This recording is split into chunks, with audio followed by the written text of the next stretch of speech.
This is my 2005 Yamaha FZ6 with over 70,000 miles. I bought it used 4 years ago and put 50,000 miles on it. I'd like to share with you my experience with the bike, riding it and maintaining it. I bought this bike when I still lived in Brooklyn. This was my daily rider. Rain or shine, I took the bike to the office. I rode this all seasons in New York, which means temperatures from way too hot to pretty cool. I initially bought it because it was cheap. It had an undertail exhaust, which felt very cool to me, and I thought it was ugly enough to park on the street without worrying about someone trying to steal it every 2 minutes like my old R3. It was a fairly pragmatic choice. I needed a reliable bike, and I wanted it to be decently fun to ride without breaking the bank. So, was it actually fun to ride?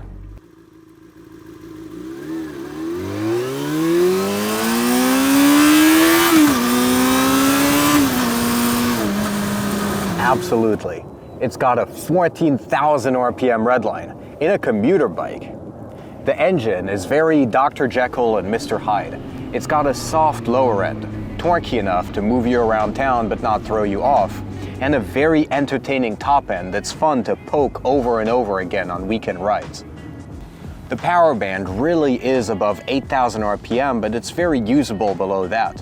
Sure, it has some vibrations that creep through the handlebars right around 7,000 revs and steadily grow in intensity and anger before hitting the limiter and starting again. Second gear takes you above most speed limits at 90 miles an hour, and the rest of the gears take you from a misdemeanor to felony speeding right at its 140 mile an hour top speed. It's got plenty of power, but since it's just a 600, it needs to spool up a bit to get there, or you need to downshift a bit to get in the power. I like this a lot, and I often joke that the bike creates a 2-second window where I can ask myself if I really want to break the speed limit, and I never do. The bike also gets good gas mileage, and checking my consumption over the last 200 fill-ups with the bike, I averaged around 43 miles a gallon. Now this is with the intake, Two Brothers exhaust, and a power commander. The engine is housed in a nice frame, which makes the handling nimble and allows you to push the bike without any wobbles or weird handling creeping in. The rest of the bike follows along, but that's where the downsides of it start to creep in.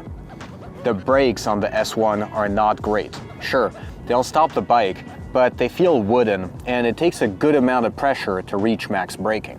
I added steel braided lines for some increased feedback, but the performance is definitely lower than a lot of more modern bikes, and it's one of these bikes with a little bit more engine than brakes. The front fork is a major point of complaint for many owners, as it dives significantly under braking and has no adjustability. I rode the bike stock for years and it was acceptable. I weigh in at 170 pounds with gear, which puts me right at the weight the bike seems to be built for. My bigger issue was the rebound on the fork, as the bike seems to pogo a couple of times on the rebound, which is a no-no when trying to push the bike harder. I then gave in and bought Racetech Gold valve emulators and springs made for my weight. This cost me about $350 in parts and was fairly easy to install, and completely transformed the front end. The weird rebound behavior was gone, and the front end seemed to give much better feedback. It did get a little bit harsher though, but nothing to worry about too much. If you're heavier set or you like to push the bike, I highly recommend looking at Racetech Gold valves and springs. You can see on the video, I also added preload caps, but these are a little bit of a gimmick, and I only really did this since my fork caps looked a little bit beat up. They help you tune the correct amount of fork preload, but once that preload is set, there's really little reason to touch them again. The rear shock is preload adjustable and unremarkable. Once I changed the front end, the rear started to feel a little bit lacking, but before that, I never had any complaints. It's a bit of a pain to change the preload, so if you often take a pillion, it can get annoying. You need to take the seat off and remove an Allen head bolt to remove the side panel, then use a crescent wrench to get to the adjuster collar. The clutch and the gearbox definitely feel a little bit old too. The clutch has a short friction zone situated closer to the end of its travel.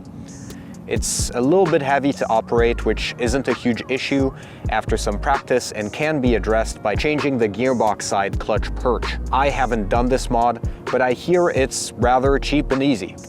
The gearbox is clunky but functional, serving its purpose of switching gears, but doing so with neither grace nor style. There's a clunk going into first, and it can sometimes need a little bit of persuasion to get from first to second.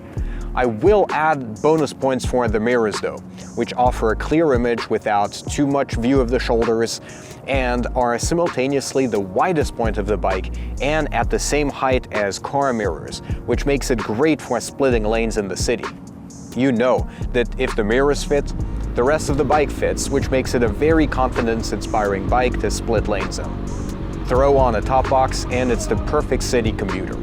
Jivy makes a rack system for the bike and allows you to put a box on the back to store your work backpack and ensure the bike loses enough sex appeal to get you 0.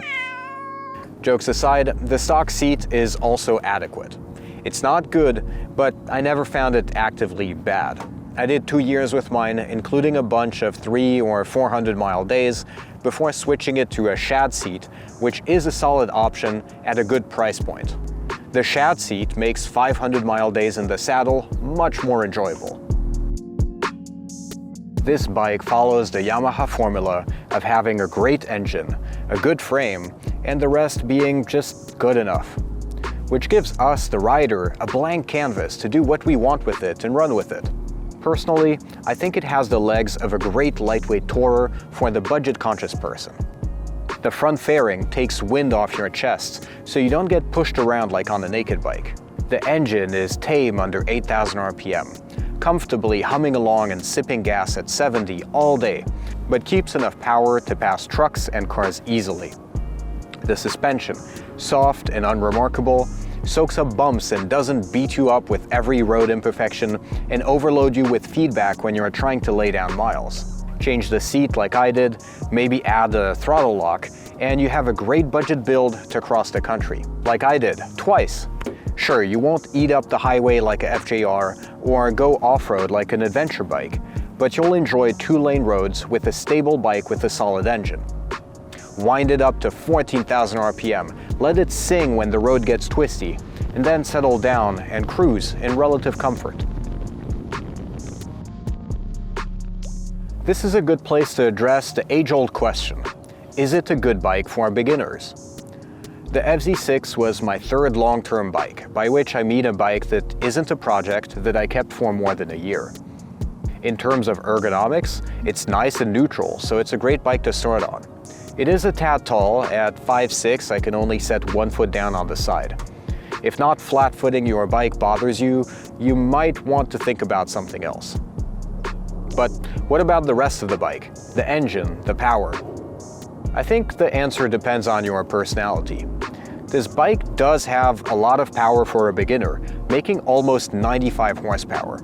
However, this power is up high. You have a couple of seconds to ask yourself if you really want to do this as you climb past 5, 6, 7,000 RPM into the power band. This makes it a tempting candidate for a bike you can grow into. Don't keep it wound up all the time, upshift a bit early, and the bike will be super manageable. But keep it in the meat of the power and let it sing, and there, as a new rider, you might find trouble. Because once you're going too fast, the brakes aren't the best, and the forks dive a lot, so it feels like you're gonna get flipped over. And there's no ABS, so if you mash the brakes, you're gonna have a bad time. My verdict would be this: if you're 18, young, and full of and you think you can handle it because you totally already know how to drive stick on your beat-up Civic, don't. Get something like a R3 or a Ninja 400. It'll look better, and it'll keep you from being too stupid too fast. However, if you're picking up riding later, maybe as a 25-something or a 30-something with some concept of consequences and mortality, this could be the bike for you.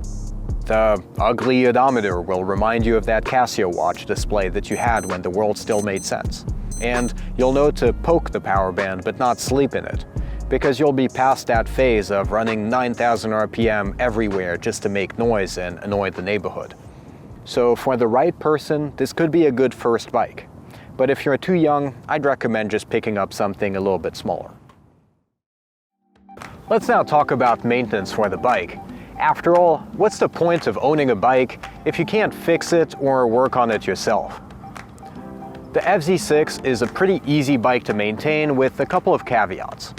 Oil changes are easy, and the bike uses common 10W40 oil and standard spin-on filters. I've used Purelator core filters since they're a little bit longer and they are blue to match the rest of the bike. The air filter and the battery are a different story. They are both under the tank and necessitate doing what I call the tank thing, where you pivot the tank back and attach it to a strap, which keeps you from messing with the annoying quick disconnects and connectors under the tank.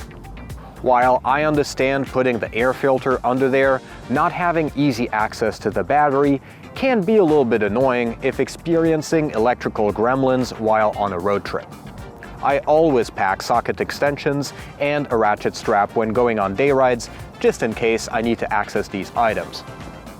Onto the more advanced maintenance: valves, spark plugs, and forks. Valve intervals are very large and perfect when thinking about this bike as a small tourer, as valve checks are only required every 24,000 miles.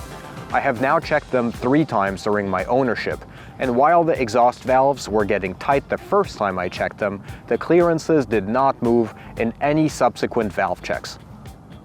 The valves are a shim under bucket design with standard shims shared by a lot of modern Japanese bikes. Getting to them to change them can be a little bit of a pain because you need to remove everything under the tank. I would make sure to budget a day to do so the first time you attempt this task, but feel confident in knowing I'm not a mechanic by trade, and I managed to do them with little trouble and only a couple of swear words along the way. To change the shims, you'll need to remove the camshafts. For more info on how to check and adjust valves, Calvin MC has a great YouTube video I'll link below, or you can also pick up a climber manual for pretty cheap, which will walk you through it. While you are in there, you'll want to switch the spark plugs to iridium plugs. Changing them while checking valves is trivial, and the iridium plugs will last 24,000 miles until the next check. Changing spark plugs otherwise is a little bit annoying because you have to drain and tilt the radiator forward for access. Suspension-wise, the forks are standard damping rod forks and easy to service. I do recommend against using all balls fork seals though, which tend to get messed up again after 10,000 miles. This could be due to me riding in all-weather in Brooklyn at the time, but I would much rather pay a little bit more upfront for OEM seals to change them less, as it's far from my favorite task. Overall though, the FZ6 is a pretty good bike to own if you like doing your own maintenance. There is very little to no need for special tools. Everything has been well documented along the life of the model, and parts are generally available. Unless you want fairings, then you might have to hunt around a bit. Parts tend to be cheap when you find them, and oftentimes very easy to find on eBay. This bike has a couple of common issues, none of them expensive or hard to fix. Some people mention the TPS sensor going bad, which didn't happen to me but is a common problem. The fix is just to replace the sensor, which is pretty cheap and straightforward.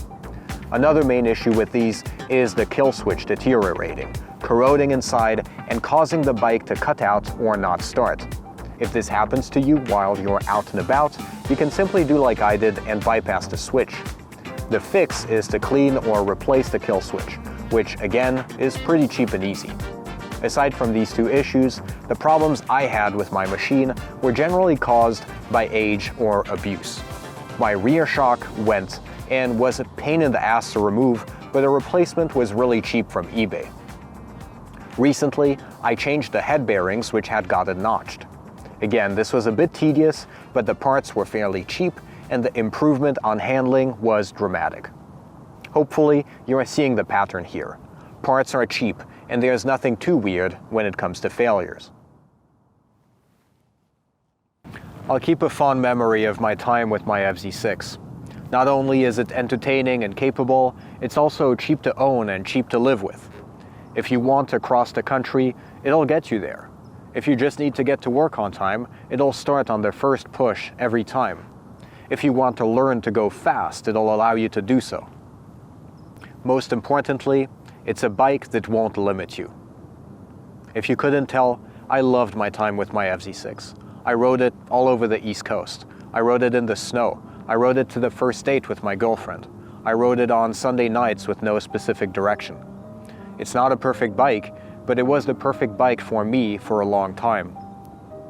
But now, it spends most of its time under a tarp in my carport. You see, the issue with being a bike that's decent at everything is that eventually, as a rider, you end up moving on to something else more focused on what you want to do.